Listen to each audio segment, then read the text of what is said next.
உயிரினும் நோம்பியுயர் என்ற நம் முன்னோர் வாக்கிற்கு அமைய நான் என்று உங்கள் முன்னிலையில் பேச எடுத்துக்கொண்ட விடயம் ஒழுக்கம் உயர்வு தரும். ஒரு சமூகத்தால் ஏற்றுக்கொள்ளப்படும் நன்னடத்தைகளின் சேர்க்கே ஒழுக்கமாகும்.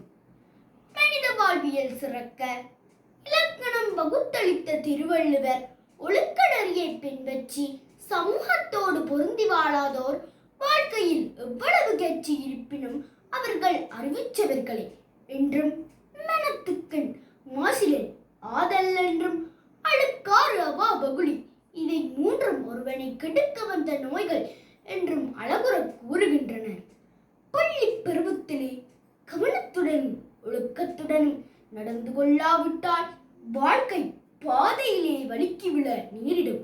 நம்மை வழுக்கிக் கொள்ளாமல் தாங்கி பிடிக்கும் மூன்றுகோள் ஒருவரின் நச்சிந்தனைகளும் உரைகளும் தான்.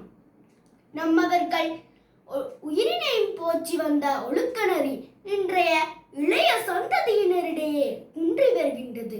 அனைவரது உலகமும் தொலைக்காட்சியோடும் தொலைபேசியோடும் கைகோர்த்துள்ளது.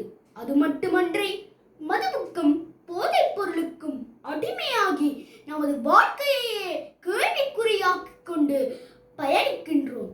எப்படியும் வாழலாம் என்பதை தவிர்த்து இப்படித்தான் வாழ வேண்டும் என்ற ஒழுக்க நெறியை பின்பற்றி வாழ்வில் உயர்வோமாக.